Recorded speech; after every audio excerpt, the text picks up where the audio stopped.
नमस्कार, फिर पैसा बोलता है में आपका स्वागत है। मैं आनंद श्रीनिवासन।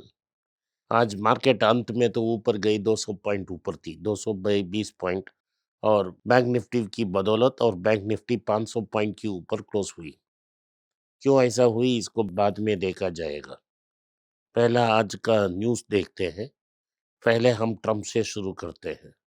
ट्रंप ने आदेश दे दिया है कि जो भी चिप कंपनी चाइना को सप्लाई करना चाहती है, वो 15% अमेरिकन गवर्नमेंट को पार्टनरशिप में देगी। ये अजीब चीज़ है। फेडरल गवर्नमेंट ने कोई पैसा नहीं डाला है, फिर भी 15% ले रही है इस कंपनी से शेयर्स के। लेकिन ये भी पता नहीं क्या वो 15% ऑफ सेल्स है या 15% ऑफ प्रॉफिट्स है। सो ये अजीब थिंग्स हो रहे हैं ग्लोबली, और ये सब अनसर्टिनिटी को इंक्रीज करेंगे। दूसरी बात, सोना का प्राइस ऊपर नीचे जाने का एक ही कारण है कि उन्होंने पहला बोल दिया है कि स्विट्जरलैंड से आ रही 1 केजी सोने बार पर वो शुल्क लगाएंगे।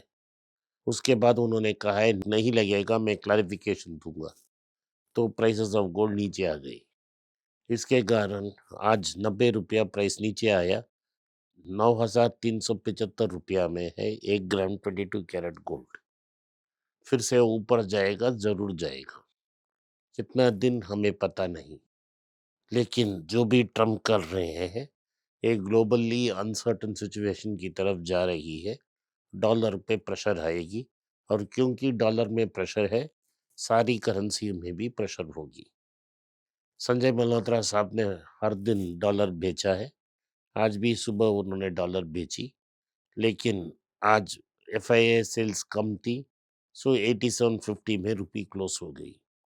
बैंक निफ्टी ऊपर जाने का ये कारण है कि सरकार ने यह आदेश दे दी है कि पब्लिक सेक्टर बैंक्स की स्टॉक को बिक्री कर दें और एलआईसी की स्टॉक को भी कम करें। इससे मार्केट ऊपर जाने का क्या रीज़न है मुझे पता नहीं। एलआईसी 910 पे ट्रेड हो रहा था मॉर्निंग में, और जो पब्लिक इश्यू गई थी 3-4 साल पहले, वो 902 है। सिर्फ 8 रुपया का गेन है, और अनेक साल वो नीचे थी आईपीओ के बाद। और कुछ 5% 10% शेयर्स पब्लिक में आ जाएंगे तो नंबर ऑफ शेयर्स इंक्रीज हो जाएगी, डिमांड कम हो जाएगा और नुकसान होगा दोनों तरफ। जो नया खरीदते हैं उनका भी नुकसान, जो पुराने स्टॉक होल्ड कर रहे हैं उनका भी नुकसान। लेकिन ये भी हो सकता है कि एसबीआई की क्यूआईपी इश्यू को एलआईसी ने फुली सब्सक्राइब की, और एलआईसी की जो डिसइन्वेस्टमेंट है उसे दूसरी फाइनेंशियल इंस्टीट्यूशन पे के हाथ में तबाह दी जाए। गवर्नमेंट के पास अनेक ऐसे कंपनियां हैं जहां इनको पार्क किया जाएगा। अगर पब्लिक सेक्टर स्टॉक्स को बैंक्स की स्टॉक्स बेचेंगे तो कुछ डिफरेंस नहीं होगा, क्योंकि मैनेजमेंट कंट्रोल सिर्फ फाइनेंस मिनिस्ट्री पे होगी।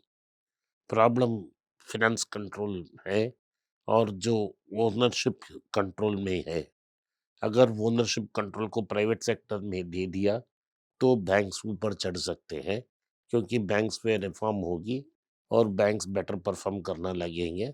लेकिन अनेक ब्रांचेस को वो क्लोज करेंगे। तो ये नहीं हो सकता।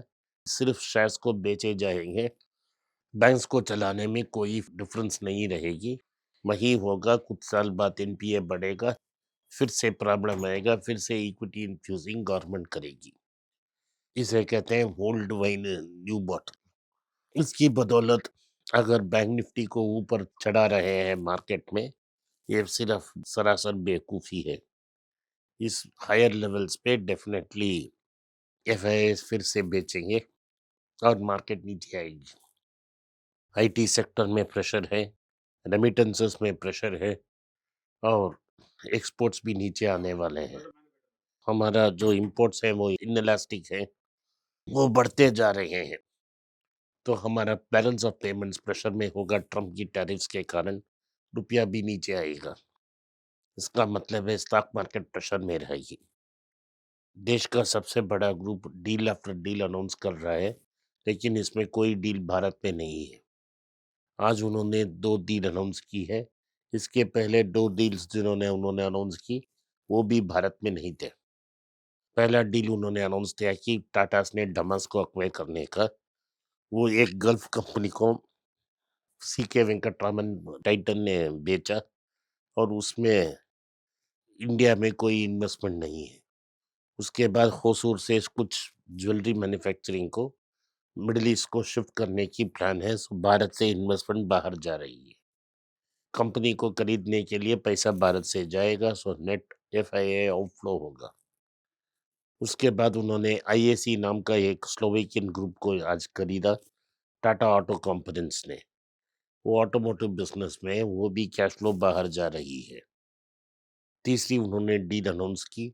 अगरतास जो उनकी बैटरी वेंचर है, उसमें एक चाइनीज कंपनी जो जापान में बेस्ड है, वो इन्वेस्ट करेगी लंदन में और सेल टेक्नोलॉजी देगी। इसके पहले इवाको को भी उन्होंने खरीदा, वो साउथ अमेरिका, नॉर्थ अमेरिका और यूरोप में बिजनेस करती है। ये सब इंडिकेट करती है कि टाटास की फीलिंग है कि भारत में उतना बिजनेस नहीं होगा। जो भी इन्वेस्टमेंट्स उन्हें करना है वो भारत के बाहर कर रहे हैं। आज टाटा मोटर्स का रिजल्ट आया, उतना अच्छा नहीं था, 53% प्रॉफिट गिरा। फिर भी मार्केट खुश था कि उसने एक्सपेक्टेड एनालिस्ट से बीट कर दिया। 63% प्रॉफिट्स गिरा, 3200 करोड़ के आसपास उनकी प्रॉफिट थी।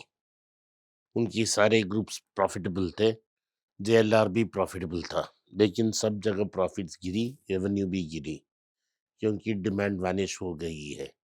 जेएलआर की सेल्स इतनी कम है क्योंकि जैगुआर उनके पास नहीं है, जो एग्जिस्टिंग स्टॉक है उसको बेच रहे हैं। सिर्फ लैंड रोवर अवेलेबल है और जैगुआर फुली इलेक्ट्रिक जा रही है, तो इसीलिए उनका परफॉर्मेंस इतना खराब रहा। दूसरी चीज ये है कि वो मनापुरम का रिजल्ट आया, मनापुरम का रिजल्ट में भी 75% गिरा प्रॉफिट और 236 करोड़ का प्रॉफिट है। इसने हर क्वार्टर 50 पैसा का डिविडेंड को रिटेन किया है, इस बार भी 50 पैसा का डिविडेंड है। जो भी लॉसेस है इस क्वार्टर की, वो माइक्रो फाइनेंस की सेक्टर के कारण है। आशीर्वाद ने अच्छा परफॉर्म नहीं किया है। हर क्वार्टर में वो 50 पैसा डिविडेंड देती है, इस क्वार्टर में भी उन्होंने 50 पैसा डिविडेंड दी है। अगर अभी तक सुबह 251 के ऊपर ट्रेड हो रहा था, अगर 236 के आसपास आती है तो हम इसे कंसिडर कर सकते हैं, नहीं तो कंसिडर करने से कोई फायदा नहीं है। जिन्होंने 100 रुपया के पास पास उसको खरीदा है, वो उसको मेंटेन करें, ना कि उसे वो अर्जेंसी में बेच दें।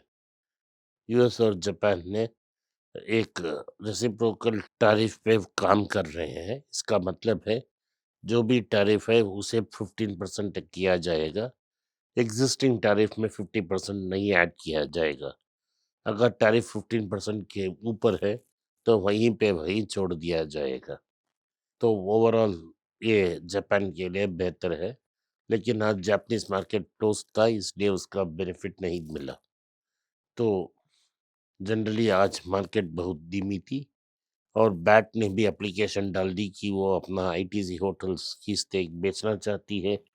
उन्होंने आरबीआई से एक मांग की कि वो बेचे हुए पैसा को बाहर भारत से लेके जाए। अगर उनको परमिशन मिल गई तो ब्लॉक डील में उनको स्टेक बेच देंगे और भारत के बाहर पैसा लेके जाएंगे। आज के लिए इतना ही। आपने इस पॉडकास्ट को सुना, इसके लिए मैं आपका आभारी हूँ। हो सके तो वीडियो को लाइक कीजिए, चैनल को सब्सक्राइब कीजिए और बेल नोटिफिकेशन दबाएं।